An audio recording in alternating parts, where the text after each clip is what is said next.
So into this mix of anticipation about and anxiety about what's happening in Europe, we had mentioned Theodore Herzl, and his name is now spelled correctly.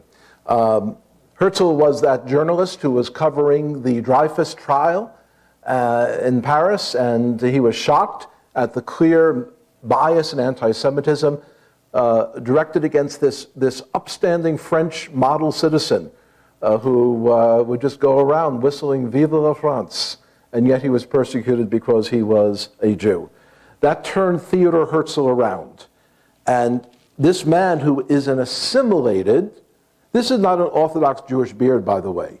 This is a late 1880s European intelligentsia beard.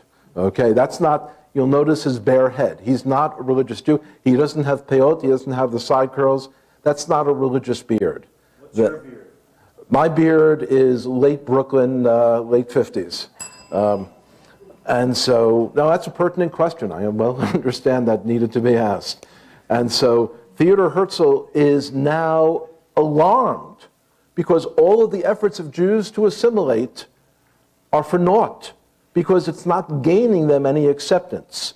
And so he starts to write about a return to the land. He starts to call together people in Zionist Congress. And here is the Second Zionist Congress, illustrated for you. 1898 in Basel, Switzerland. Theodore Herzl calls all these folks together. The Second Zionist Congress gets a lot of things accomplished. And they move a lot of resolutions. Baron Rothschild is involved, and they all pledge money. And they say, we are going to make this happen. We are going to go and buy lots of land in Israel. We are going to buy desert. We're going to work the soil. All of these young Jewish men and women, all the girls and boys of the Jewish communities of Europe are looking toward us and looking for a way to out of their situation. And so the Zionist Congress meets. Into this mix, Jewish people are now pouring into Israel. They are buying land at inflated prices. All of a sudden, when local landowners, who are mostly at this point Ottoman Turks, when they see the Jewish people coming, all of a sudden the price is quadrupled, and land that was considered worthless, unusable, is now being sold to European Jewish investors. Notice the word sold. There's no land being stolen, there's land being purchased. So into this mix, one of the early residents is a fellow by Eliezer ben Yehuda. Eliezer ben Yehuda is considered to be the father of the rebirth of modern Hebrew. He is a very interesting story. There's a Messianic component in it. One of his children became believers. It's a whole other Geschichte there. But he makes immigration. He makes aliyah. That word is no, that's incorrect. So I'll correct that. He comes and makes aliyah in 1881. And he sought to resurrect and develop Hebrew as the spoken language that could replace Yiddish as a means of everyday communication. Many of the older Orthodox communities in Israel were using either Yiddish or Aramaic as their lingua franca, as their everyday language. Hebrew was the language of prayer. Hebrew was the language of scholarship, but it was not the language of the vegetable market. And that's the difference. Eliezer ben Yehuda has a vision saying, if we're going to have a resurrected land, a resurrected nation, we have to use the tongue of the prophets. And that's the phrase that he becomes identified with, the tongue of the prophets. And there's a whole book written about him entitled Tongue of the Prophets, Robert St. John. So he wants to replace Yiddish. Yiddish, again, is simply 80% medieval German. It's written in Hebrew characters. It's the language of all four of my grandparents. Eliezer ben Yehuda's son becomes the first Hebrew-speaking child in 2,000 years, where they're not speaking Yiddish in the home or some other language, but they are actually speaking Hebrew. This was not a happy experience for his children, because they're the only kids speaking this ancient language. And so his kids suffered for it, but eventually it caught on, and Eliezer ben Yehuda started this rebirth of Hebrew, which you hear now so wonderfully spoken at this year's Camp Shoshanah. Nations are in turmoil throughout Europe. Nations are jockeying for position. Monarchs are looking over their shoulder, fearing revolution, fearing that they will be deposed. World War I is looming. As these petty monarchs are trying to keep and hold on to their power, the nationalistic movements are threatening to overwhelm them. There is a push for minority rights. The idea being that in some countries, you have majority ethnic groups. In a place like Yugoslavia, you have a majority Serbs, but you had smaller groups of Muslims, of Croats. Will it be one country? Will it be split? And in essence, the conflict over all of that strikes a match that is very hot. The match is placed to a fuse, and it blows up, and World War I starts, all over the issue of nationalism in Europe in the year 1914. So in 1914, World War I starts. The United States is looking at it from a distance. At this point, we're still protected by our oceans. The Atlantic and the Pacific pretty much allow us to be isolated, and people were saying, we are the new world. Let's not get involved in those old European disputes. Let's just stay isolated. And they managed to stay isolated. Most people don't realize even that World War I went from 1914 to 1918. The United States did not jump in until 1917, when our ally, Britain, was really being pummeled, and they felt that they needed to come to their aid. We don't have a moment of time to start to detail the machinations of World War I. Again, 3 clicks on Wikipedia will provide you some very wonderful evidence. There are books I recommend in the bibliography. There's a book called Jews, God, and History that you can go to most used bookstores and find for $3 on the shelf. It's a wonderful paperback, easy to read, and I would recommend that to you. There are a number of other books. This is not difficult to find, this history. The thing that we want to keep stressing is the fact that these movements of history, these broad movements of history, were not serendipitous. They did not happen in a random way, but they're happening in accord with the covenant relationships that God has set up. How so in this case? We had just looked at the verses talking about a return to the land. That God, the God who scattered Israel, is now going to gather Israel. How is that going to happen? Israel is scattered. God is going to move in history to allow Jewish people to return. Sometimes that means making them uncomfortable in the place where they are. And Jewish people are going to become uncomfortable in many places, and they are going to look eastward towards Zion, towards Zion. Our eyes looked eastward, and we recalled Zion. And so that's what they would do. And so all of these things which Western historians, they can provide a reason. Well, World War I started for this reason, and they can point to the monarchies there and the jockeying for position between Prussia and Austria and all those countries, and the shooting of the monarch there. They can point to all those things. But at the same time, World War I provides the historical context where Britain comes in and liberates Palestine from the control of the Ottoman Turks. In 1917, General Allenby, the British general, approaches Jerusalem, receives the surrender of the small Ottoman garrison guarding it, and Allenby, who is a fervent, confirmed Bible believer, a believer in the Lord Jesus Christ, he is looking at the city, and all of a sudden he is overwhelmed with emotion. And he realizes that he's just a player in the plan that God had set up.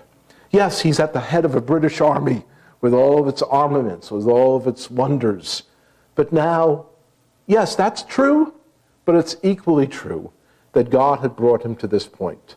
So he approaches the city on horseback, and before he comes through the Jaffa gate, he gets off his horse, saying, no, I'm not going to enter the holy city as a conqueror. I enter as a humble servant of Jesus the Messiah. And so there are these famous photos of him walking down through the plaza in front of the Sha'ar Yafo, the Jaffa Gate.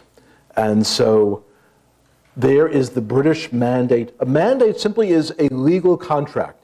In the aftermath, in fact, before World War I ends, Britain had taken over and thrown the Ottoman Turks out. Again, recommend to you the movie Lawrence of Arabia, which details that very nicely. So now World War I is a few months away from ending. And we detail this in our 2-week class on Zionism and the history of Israel. The Allies, Britain, France, they sit down. Britain and France essentially carve up the Middle East. And each one had developed contacts and loyalties among the Arab populations. Both the French and the British sent spies into Arab communities, said to the Arab leaders, we know you don't like those Turks. We know they've oppressed you.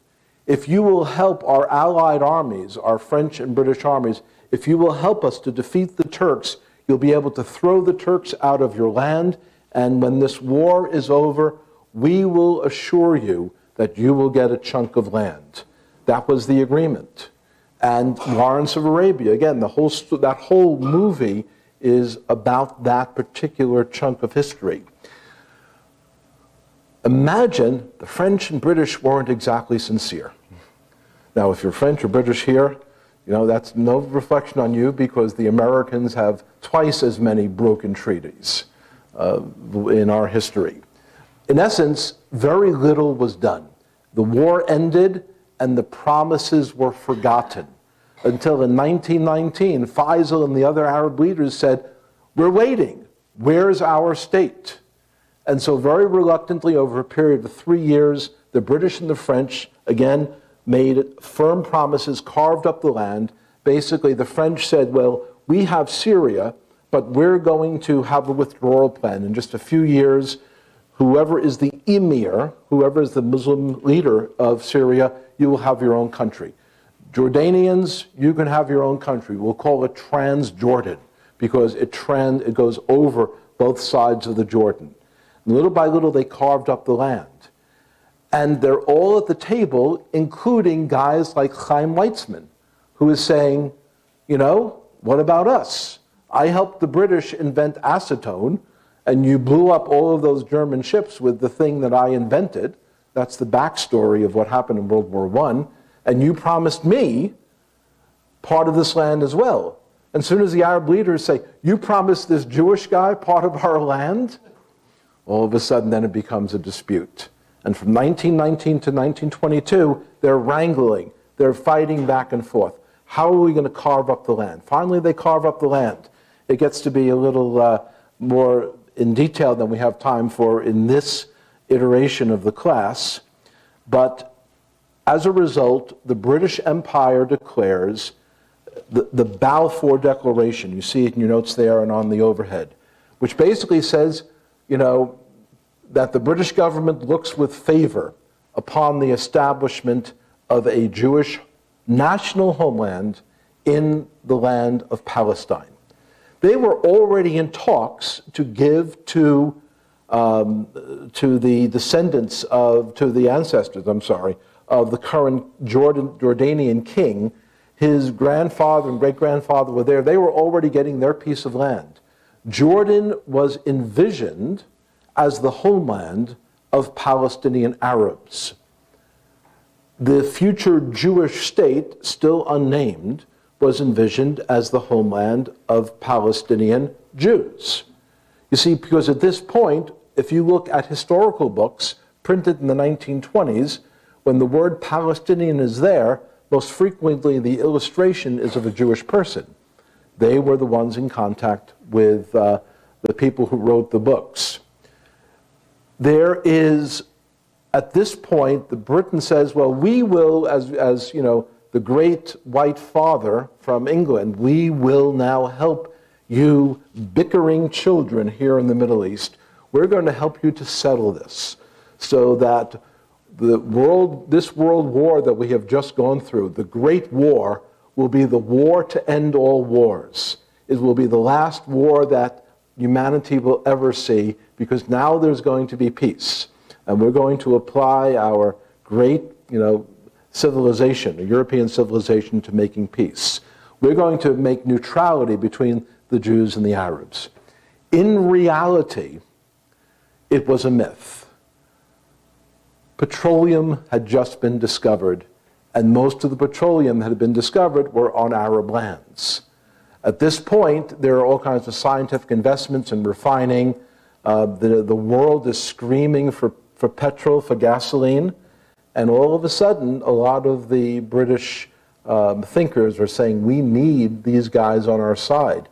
Look at these oil reserves in Iraq. Look at these oil reserves in Saudi Arabia. And they schemed to keep the favor for Britain on their side. So there is a myth that they were neutral.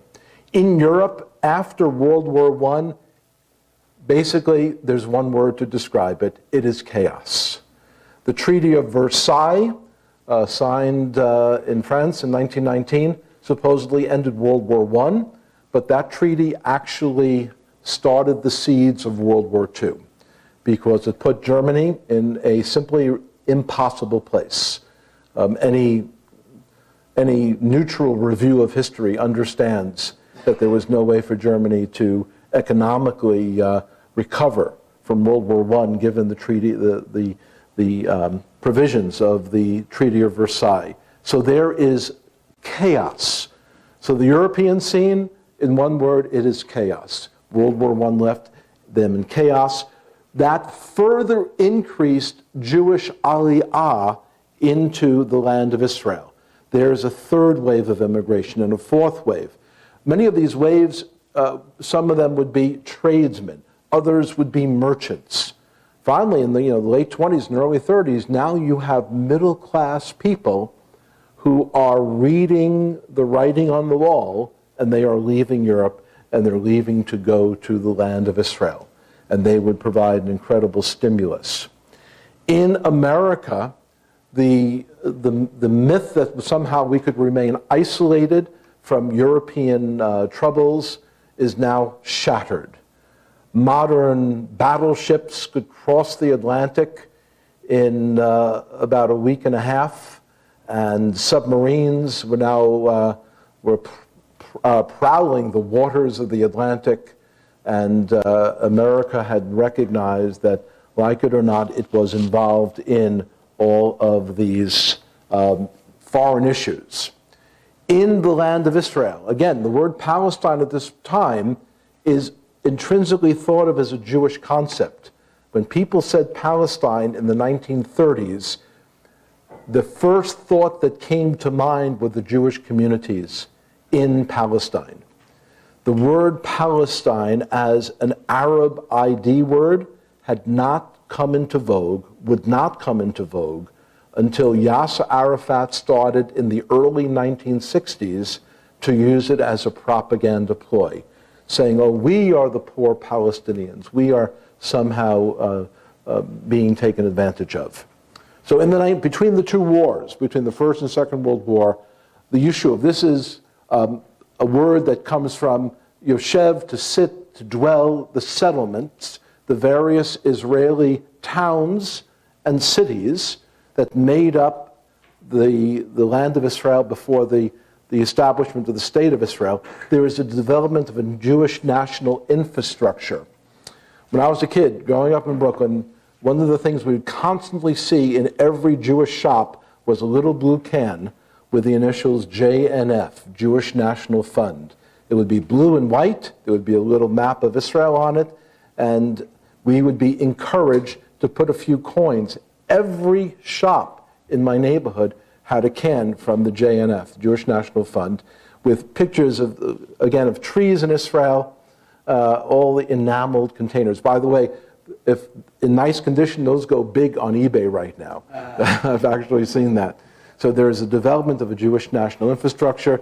Hadassah is building hospitals in Israel. So all of those Hadassah ladies weren't only playing mahjong, okay? They were collecting for Israel. Tel Aviv grows tremendously. It grew from a plot of land in the desert in its original purchase in 1909, and it starts and grows tremendously. All of a sudden, Arab clans throughout the land of Palestine take notice. Arab national life at this point is clan-centered.